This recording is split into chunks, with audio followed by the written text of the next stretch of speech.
Hi hello welcome back to vlog ಸಮಾಚಾರ ಸಂತೆಗೆ. ನಾನು ನಮ್ಮ ಅಕ್ಕನ ಮಗಳು ಮಲ್ಲೇಶ್ವರಂಗೆ ಹೋಗಿದ್ವಿ. ಹಾಗೆ ಸ್ವಲ್ಪ ವಿಡಿಯೋ ಮಾಡ್ಕೊಳೋಣ ಅಂತ ನಾನು ಮಾಡಿಕೊಂಡೆ ಲೈಟಾಗೆ. ಅಲ್ಲಿ ಯಾರೂ ವಿಡಿಯೋ ಮಾಡ್ಕೋತಿರ್ಲಿಲ್ಲ. ನಾವು ವಿಡಿಯೋ ಮಾಡ್ಕೋತಿದ್ರೆ ನಮ್ಮನ್ನೇ ನೋಡ್ತಿದ್ರು. ಅದಕ್ಕೆ ನನಗೊಂದು ಸ್ವಲ್ಪ ಮುಜುಗರ ಆಯಿತು. ಸರಿ ರಿಟರ್ನ್ ನಾವು ವಾಪಸ್ ಬಂದ್ವಿ. ನಾನು ಬರುವಾಗ ನಮ್ಮ ಹಸ್ಬೆಂಡ್ ಕರ್ಕೊಬಂದರು ಎರೆಹೊಳಿ ಹತ್ರದಿಂದ. ಆವತ್ತು ರಥೋತ್ಸವ ಇತ್ತು ಆಂಜನೇಯ ಸ್ವಾಮಿದು. ಬಟ್ ನನಗೆ ಗೊತ್ತಿರಲಿಲ್ಲ ಅವತ್ತು ಇದೆ ಅಂತ. ಗೊತ್ತಿದ್ದರೆ ನಾನು ಮಲ್ಲೇಶ್ವರಂಗೆ ಹೋಗ್ತಿರ್ಲಿಲ್ಲ. ಹಾಗೆ ನಾನು ಇನ್ನೊಂದು ಹೇಳಬೇಕು, ಆವತ್ತೇ ನಾವು ಬಂಡಿಕಾಳಮ್ಮನ ದೇವಸ್ಥಾನಕ್ಕೆ ಹೋಗಿದ್ನಲ್ಲ, ಅವತ್ತು ಬೇಗ ಬಂದನಲ್ಲ, ಏನು ಮಾಡೋದು ಅಂತ ಅಕ್ಕ ಮನೆಗೆ ಹೋಗಿದ್ನಲ್ಲ. ಅಲ್ಲಿಂದ ಅಕ್ಕ ಮಗಳು ನಾನು ಮಲ್ಲೇಶ್ವರಂಗೆ ಹೋಗಿದ್ದು. ಬಂದೆ. ಆಮೇಲೆ ಎರೆಹೊಳಿ ಕ್ರಾಸ್ ಹತ್ರ ಇಳ್ಕೊಂಡು ಇಲ್ಲಿ ಸ್ವಲ್ಪ ವೀಡಿಯೋ ಮಾಡ್ಕೊಂಡು ಹಾಗೆ ಹೋಗೋಣ, ಬೈಕಲ್ಲೇ ವೀಡಿಯೋ ಮಾಡ್ಕೊಂಡು ಹೋದೆ. ನನಗೆ ಆಲ್ರೆಡಿ ಟಯರ್ಡ್ ಆಗಿತ್ತು, ಮಾಡೋಕ್ಕಾಗಲಿಲ್ಲ. ಸ್ವಲ್ಪ ನನಗೆ ಎಷ್ಟಾಗುತ್ತೋ ಅಷ್ಟು ವೀಡಿಯೋ ಮಾಡಿಕೊಂಡೆ. ಹಾಗೆ ನಾನು ಈವ್ನಿಂಗ್ ಹೋಗೋಣ ಅಂತ ಅಂದ್ಕೊಂಡೆ, ಹೋಗೋಕ್ಕೆ ಆಗಲಿಲ್ಲ.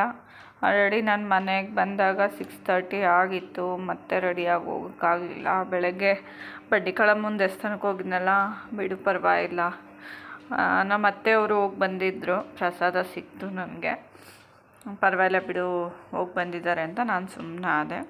ಹಾಗೆ ನಾನೇನು ತೊಗೊಳ್ಳಿಲ್ಲ. ಆಲ್ರೆಡಿ ಸ್ವಲ್ಪ ಪರ್ಚೇಸ್ ಮಾಡಿದ್ನಲ್ಲ ಮಲ್ಲೇಶ್ವರಮಲ್ಲಿ, ಹಾಗೆ ನೋಡ್ಕೊಂಡು ಬಂದೆ ಅಷ್ಟೇ. ಸ್ವಲ್ಪ ಕ್ಲಾತು ಹಾಗೆ ಜ್ಯುವೆಲರಿ ತೊಗೊಂಡಿದ್ದೆ ಮಲ್ಲೇಶ್ವರಮಲ್ಲಿ ಅಷ್ಟೇ. ಸಿಂಕು ಬ್ಲಾಕ್ ಆಗಿತ್ತು. ಸರಿ ಆಯಿತು ಅಂದ್ಬಿಟ್ಟು ನಾವು ಏನು ಮಾಡೋದು ಅಂತ ಕ್ಲೀನ್ ಮಾಡಿದ್ವಿ, ಟ್ರೈ ಮಾಡಿದ್ವಿ, ಆಗಲಿಲ್ಲ.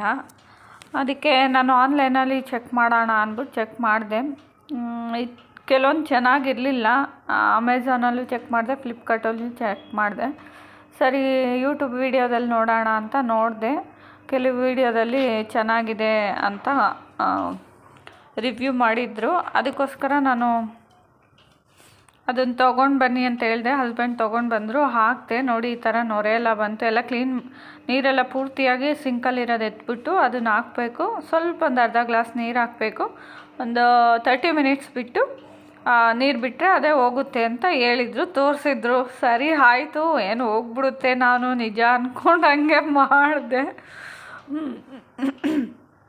ನಿಜವಾಗ್ಲೂ ಹೇಳ್ತೀನಿ, ಯಾವ ನೀರು ಬಿಟ್ಟರು ಹೋಗಲಿಲ್ಲ, ಏನು ಮಾಡಿದ್ರು ಹೋಗಲಿಲ್ಲ. ಬಟ್ ಸಿಂಕ್ ಪೈಪೆಲ್ಲ ಸ್ವಲ್ಪ ಬ್ಯುಸಿ ಇತ್ತು. ನೋಡಿ ತೋರಿಸ್ತಾ ಇದ್ದೀನಿ ನಾನು, ಎಲ್ಲ ಸುಳ್ಳು. ಮತ್ತು ಏನು ಮಾಡೋದು, ಅವತ್ತೇ ಕೆಲಸ. ಅವತ್ತೇ ಯಾರೋ ನಮ್ಮ ಮನೆಗೆ ನೆಂಟರು ಬಂದಿದ್ದರು.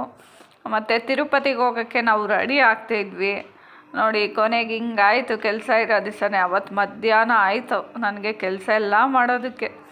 ಸಾಕಾಯಿತು ಅಂತಲೇ ಹೇಳ್ಬೋದು. ಇದೊಂದರಿಂದ ಮನೆಯೆಲ್ಲ ಅಂಟ್ಬಿಡ್ತು. ಮತ್ತೆ ನೆಲ ಎಲ್ಲ ಒರೆಸ್ಬೇಕಾಯಿತು. ಮತ್ತು ನಾವು ಪೈಪೆಲ್ಲ ಬಿಚ್ಚಿ ಕೆಳಗಡೆ ಎಲ್ಲ ಕ್ಲೀನ್ ಮಾಡಿದ್ವಿ. ಆಮೇಲೆ ನೀವು ಯಾರಾದರೂ ಈ ಥರ ನಂಬಿಕೆ ಇಟ್ಕೊಂಡು ಇದು ಹಾಕಿದ್ರೆ ಹೋಗುತ್ತೆ, ಕ್ಲೀನ್ ಮಾಡೋಂಗಿಲ್ಲ ಅಂತ ಅಂದ್ಕೋಬೇಡಿ. ಅದಕ್ಕೆ ನಾನು ತೋರಿಸ್ತಾ ಇದ್ದೀನಿ, ನಿಮ್ಗೆ ಉಪಯೋಗ ಆಗಲಿ ಅಂತ. ನಾವೆಲ್ಲ ಬಿಚ್ಚೆಲ್ಲ ಕ್ಲೀನ್ ಮಾಡಿದ್ವಿ. ಕೆಳಗಡೆ ಪೈಪು ಮತ್ತು ಸಿಂಕ್ ಪೈಪೆಲ್ಲ ಕ್ಲೀನ್ ಮಾಡಿದ್ಮೇಲೆ ಸರಿ ಹೋಯ್ತು. ನಾರ್ಮಲಾಗಿ ನೀರು ಹೋಯ್ತು. ನಾವು ತಿರುಪತಿಗೆ ಹೋಗಿ ಬಂದ್ವಿ. ತಿರುಪತಿಗೆ ಹೋಗಿ ಬಂದಾದಮೇಲೆ ಸ್ವಲ್ಪ ಡೆಂಟಲ್ಗೆ ಹೋಗಿದ್ದ ಕ್ಲಿಪ್ನ ನಾನು ಇದರಲ್ಲಿ ಆ್ಯಡ್ ಮಾಡಿದ್ದೀನಿ.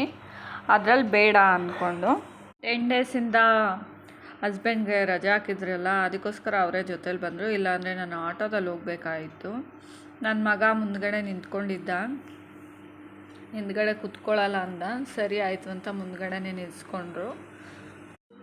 ಮನೆ ಹತ್ರ ಅಂದರೆ ಮಾತ್ರ ನಾವು ಮುಂದ್ಗಡೆ ನಿಲ್ಸ್ಕೊತೀವಿ. ಸ್ವಲ್ಪ ದೂರ ಅಂದರೆ ಅದನ್ನು ತೂಗಿಡ್ಸ್ಬಿಟ್ಟು ಮಲಿಕೊಂಡು ಬಿದ್ದುಬಿಡ್ತಾನೆ ಮುಂದೆ ಅಂತ ಕುಣಿಸ್ಕೊಳ್ಳಲ್ಲ, ಹಿಂದೆನೇ ಕುಣಿಸ್ಕೋತೀನಿ ನಾನು. 10:15 ಹೇಳಿದ್ರು. 10:45 ಆಗಿಬಿಟ್ಟಿತ್ತು. ಗಡಿಬಿಡಿಯೆಲ್ಲ ಹೊರಟ್ವಿ ಡೆಂಟಲ್ಗೆ. ಅಲ್ಲೋದ್ರೆ ಇನ್ನೂ ಬಂದೇ ಇರಲಿಲ್ಲ ಡಾಕ್ಟ್ರು. 10:45 ಹೋಗಿದ್ದೆ. 11:45 ಬಂದರು. 10 ನಿಮಿಷ ವೆಯ್ಟ್ ಮಾಡಿ ಬರ್ತಾರೆ ಅಂದರು. ವೆಯ್ಟ್ ಮಾಡಿ ನನಗಂತೂ ಸಾಕಾಯಿತು. ನಮ್ಮ ಹಸ್ಬೆಂಡು ಈಚೆ ಇದ್ದರು. ಇವನು ಅಳ್ತಾನೆ, ನಾನಿದ್ದರೆ ನೀನು ಹೋಗು ಅಂತ ಅವ್ರು ಈಚೆ ಕುಂತಿದ್ರು, ನಾನು ಒಳಗಡೆ ಕುಂತಿದ್ದೆ.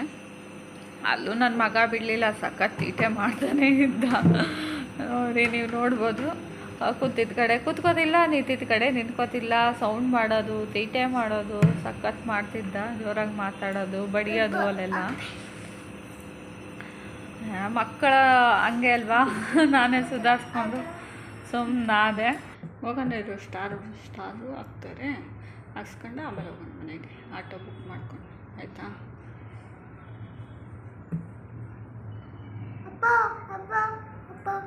ಅಪ್ಪ ಆಫೀಸ್ಗೆ ಹೋಗಿ ಆಮೇಲೆ ಡಾಕ್ಟ್ರು ಬಂದಿದ್ದರು. ನಾವು ಒಳಗಡೆ ಹೋದ್ವಿ. ಒಳಗಡೆದೆಲ್ಲ ವೀಡಿಯೋ ಕ್ಲಿಪ್ಸು ತಗೊಳಕ್ಕಾಗಲಿಲ್ಲ. ಒಳಗಡೆ ಹೋದ್ಮೇಲೆ ಇವನು ತುಂಬ ಅಳ್ತಿದ್ದ. ನಮ್ಮನ್ನು ಇಬ್ಬರೂ ಈಚೆ ಕಳಿಸ್ಬಿಟ್ಟಿದ್ರು. ಅಲ್ಲಿ ನಾನು ಕುಂಡಿಸ್ಕೊಂಡ್ರು ಅವ್ನು ಮಾಡಿಸ್ಕೊತಿರ್ಲಿಲ್ಲ, ಬರೀ ಅಂತಿದ್ದ. ಅವ್ರ ಮಿಷಿನ್ ನೋಡಿದ ತಕ್ಷಣ ಇವನು ಅಳಕ್ಕೆ ಸ್ಟಾರ್ಟ್ ಮಾಡ್ದೆ, ಬಾಯೇ ತೆಗಿತಿರ್ಲಿಲ್ಲ. ಆಮೇಲೆ ಚಿಲ್ಡ್ರನ್ಸ್ ಕೇರ್ ಡಾಕ್ಟ್ರ್ ಬರ್ತಾರೆ, ಅವ್ರ ಹತ್ರ ತೋರಿಸಿ ಸಂಡೇ ಬನ್ನಿ ಅಂತ ಹೇಳಿದ್ರು. ನಾನೇನು ಅಂದ್ಕೊಂಡೆ, ನಾನು ಹಿಡ್ಕೊಂಡು ಕುತ್ಕೋತೀನಿ, ಅವರು ಮಾಡ್ತಾರೆ. ಬಾಯಿಗೆ ಒಂದು ಬರುತ್ತೆ ಹಾಕೋದು, ಹಲ್ಲಾಗ ಬಾಯಿ ಓಪನ್ ಇರುತ್ತೆ. ನಾನು ಗಟ್ಟಿಯಾಗಿ ಹಿಡ್ಕೊಂಡು ಮಾಡ್ಸೋಣ, ಅವ್ರು ಆ ಥರ ಮಾಡ್ತಾರೆ ಅಂದ್ಕೊಂಡು ಹೋದೆ. ಇಲ್ಲಾಂದರೆ ನಾನು ಹೋಗ್ತಿರ್ಲಿಲ್ಲ. ಅಷ್ಟು ಗಟ್ಟಿ ಮನ್ಸು ಮಾಡಿ ರಿಸ್ಕ್ ತೊಗೊಂಡು ಹೋಗಿದ್ದೆ. ಬಟ್ ಅವ್ರು ಹೇಳ್ತಾರೆ ನೀವೆಲ್ಲ ಈಚೆ ಹೋಗಿ, ನಾವು ಡೋರ್ ಕ್ಲೋಸ್ ಮಾಡಿಕೊಂಡು ಒಳಗಡೆ ಮಾಡ್ತೀವಿ ಅಂತ. ಅವನು ಅಳ್ತಾ ಇರ್ತಾನೆ. ಮತ್ತು ಆ ಕಡೆ ಈ ಕಡೆ ಹೋದಾಗ ಎಲ್ಲಿ ರಕ್ತ ಬರುತ್ತೆ. ಯಾಕಂದರೆ ನಾವು ಎದುರುಗಡೆ ಇದ್ರೇ ಒಂಥರ ಭಯ, ಈಚೆಗಡೆ ಹೋದರೆ ಇನ್ನೂ ಭಯ ಆಗುತ್ತೆ ಏನೋ ಎತ್ತೋ ಅಂತ. ಅದಕ್ಕೆ ಯೋಚನೆ ಮಾಡ್ತಾಯಿದ್ದೀನಿ, ಸ್ಟಾಪ್ ಮಾಡಿಬಿಡ್ಲಾ, ಹೋಗೋದು ಬೇಡ ಅಂತ. ನಾನು ವಾಯ್ಸ್ ಓವರ್ ಕೊಡ್ತಾಯಿದ್ದೀನಿ. ನನ್ನ ಮಗ ಇಲ್ಲಿ ಆಟ ಆಡ್ತಾಯಿದ್ದಾನೆ. ಹಾಗೆ ಕಾಫಿ ಶಾಪಲ್ಲಿ ಪಕ್ಕದಲ್ಲಿತ್ತು. ನಮ್ಮ ಹಸ್ಬೆಂಡ್ ಕಾಫಿ ತೊಗೊಂಡು ಕುಡಿದ್ರು. ನನಗೇನು ಬೇಡವಾಗಿತ್ತು, ನಾನೇನು ಕುಡಿಲಿಲ್ಲ.